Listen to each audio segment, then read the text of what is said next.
You are now listening to AB on the Unpopular Opinion Podcast.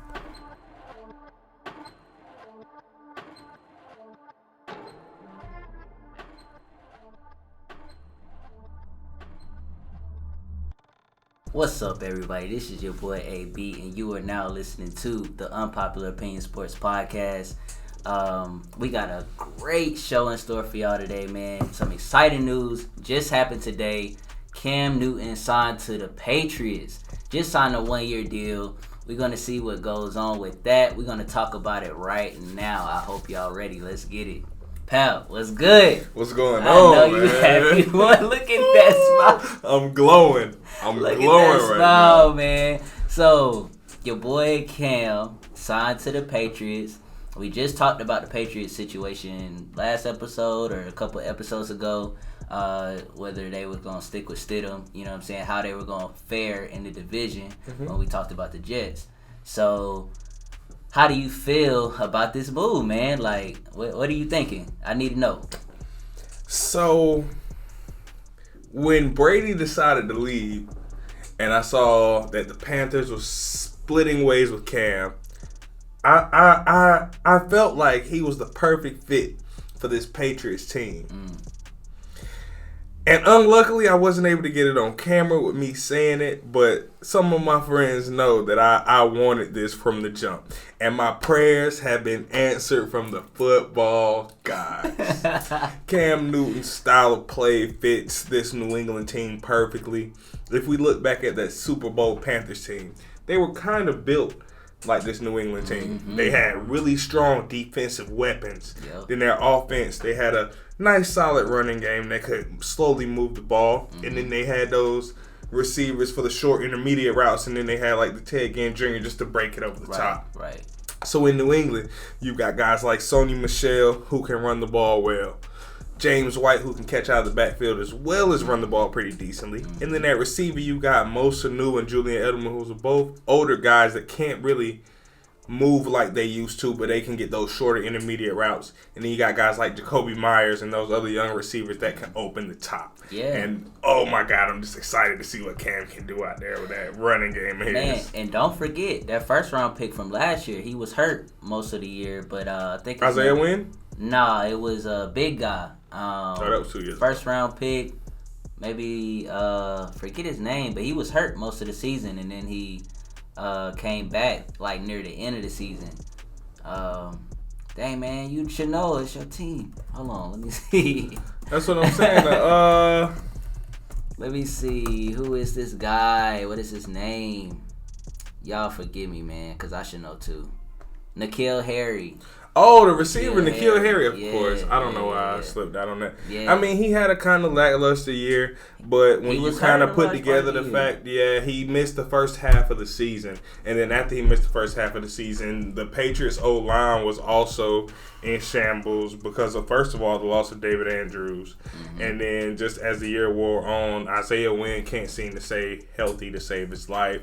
I think Marcus Cannon went through some injury issues last year as well. So, like, when things like that happen, that hurts a rookie receiver that hasn't really had time to adapt to the game yet. Yeah, I think, I would contribute it to the fact that he just hadn't had a lot of reps with Brady. You know what I'm saying? He came in as a rookie. He got hurt in training camp, I believe. Or No, he got hurt in the preseason. So, you know what I mean? Like, he didn't have those preseason snaps are really important for your rookie receiver. You know what I'm saying? And I also don't think he got many with Brady.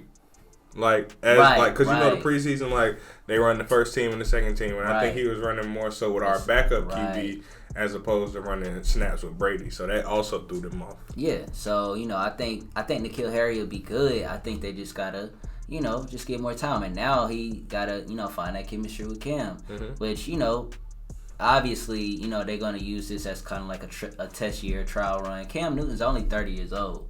So we don't need to make it seem like he's old, and he's been through some injury issues, but I think Cam still has, if he can stay out of trouble as far as taking as many hits, I think he could play another 4 or 5 productive years as a starter. Because if you think about it, man, prior to last year, Cam Newton had only missed 5 games in his entire career. Wow. He's played 9 seasons, In 8 seasons, he missed 5 games. Yeah. He missed 14 last year, but they pretty much sat him like, look, no matter what you do, we're putting you down. They had already closed the door on Cam Newton, essentially. Right. And when you look at a guy like that, with his style of play, with him running the ball and being so aggressive down the field to move the ball and his determination to score, for a guy like that to only miss 5 games through 8 years, that is tremendous. That is amazing. The best coachability is availability, and Cam Newton is always available for your team. Yeah. He played, not this past season, but the season before, he went through 14 games. The last 2 games, they had to run through 3 separate receivers because they couldn't survive behind that O-line. That Cam Newton survived 14 games behind. Yeah, that's a good point. A really good point. And we can't forget, before Cam did get injured for the rest of the season, last year, that was last year, correct? Last year. Yeah, he was playing well. You know what I mean? He started off the season really well. The first couple games, was passing a lot better. His pass completion was, up higher than it normally is. So we got to just, realize who we're talking about here. You know what I'm saying? This man did win an MVP. He did take the team to the Super Bowl. Yes, they lost.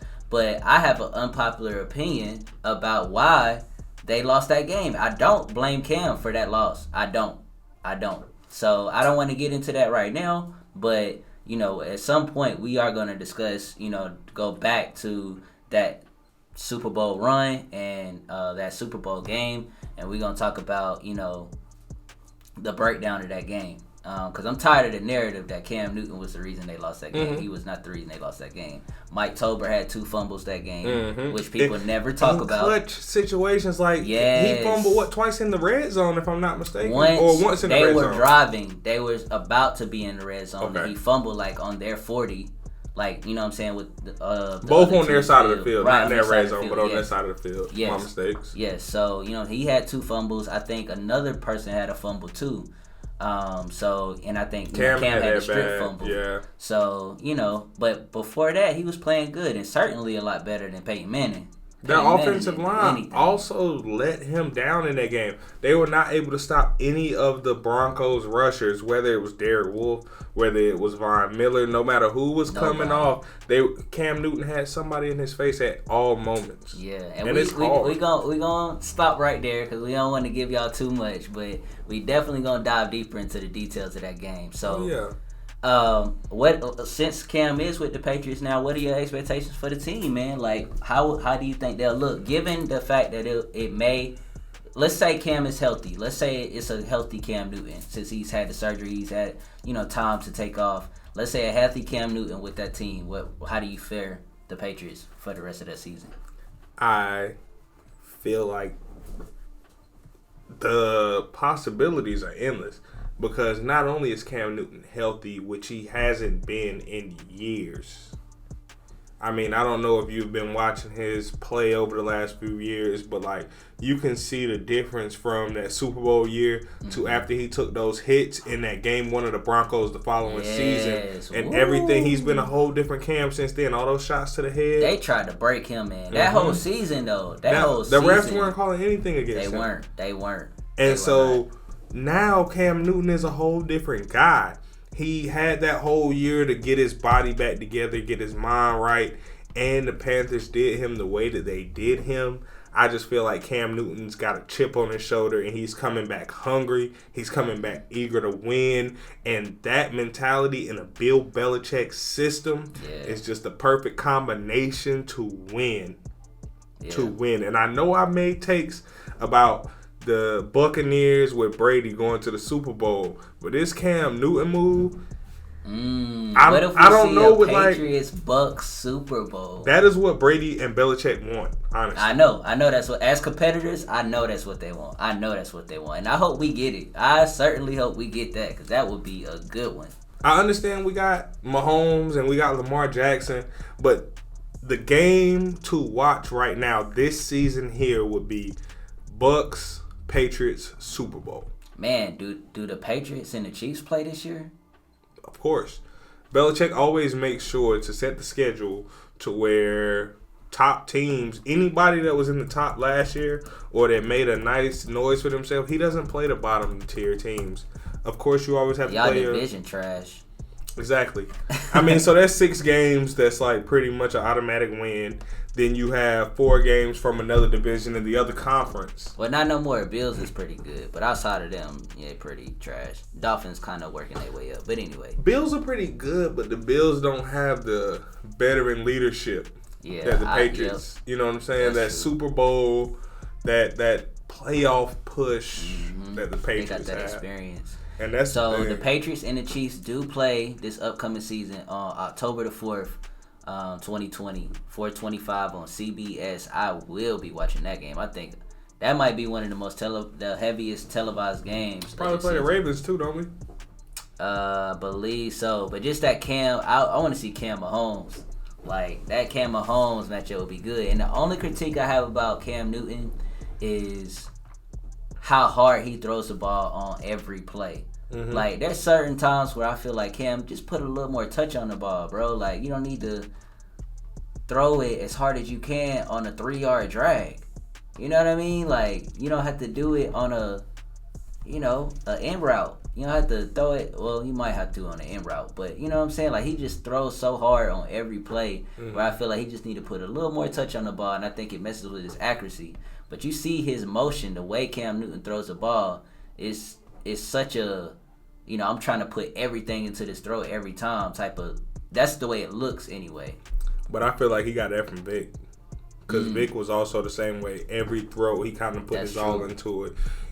If you don't catch the ball, it's very unlikely that DB is going to be able to catch it because he's not used to that zip on the ball.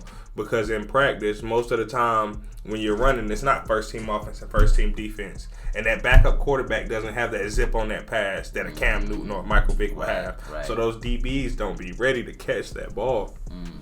And I just want, like, obviously the knock has been on Cam has been his accuracy at certain points too. That's why we mentioned his completion percentage. He hasn't had the best wide receivers, which other people can point that out too. But he'll miss some easy throws just because he just needs a little more touch on the ball. So that's where I'm coming from with that. And he's also only thrown for 4,000 yards once in his career. That was his rookie season. Yeah, so it's gonna be a different system for him out here. It is. They don't have a Mike Tolbert. And I think he'll, considering that he'll be healthy the whole season, I think it'll be another season of him throwing less than 4,000. But hopefully he'll have less interceptions. They'll rely more heavily on the run game just to give him some help there too, which I think they will. And rely on that defense. They still got a top-notch defense. I feel like Sony Michel will have a better year this year because last year, so he had a great rookie year. His sophomore year, he hit the sophomore slump. But like I mentioned earlier, there were a lot of holes in the offensive line that came from injury. And when you have an injury-riddled offensive line, Brady also suffered from that. Yeah. So when you have a quarterback like Brady suffering, I know you expect your running game to suffer too if they can't even pass protect. Right. So I feel like with those guys coming back, Sony Michel will have a better year running the ball, which will also open up things for guys like Cam Newton. Got you. Yeah, man, I can't wait for this season now. I can't wait to see what Cam Newton does with the Patriots. It's going to be great, man. It's going to be great. Oh, yeah. So, I want to thank everybody for tuning in to this episode of Unpopular Opinion Sports Podcast. Make sure you like, subscribe, share this video with your friends, any sports fans. If you want to donate, if you want to support, we do have a link in the description where you can donate financially. We just want to thank y'all again for listening. And we out.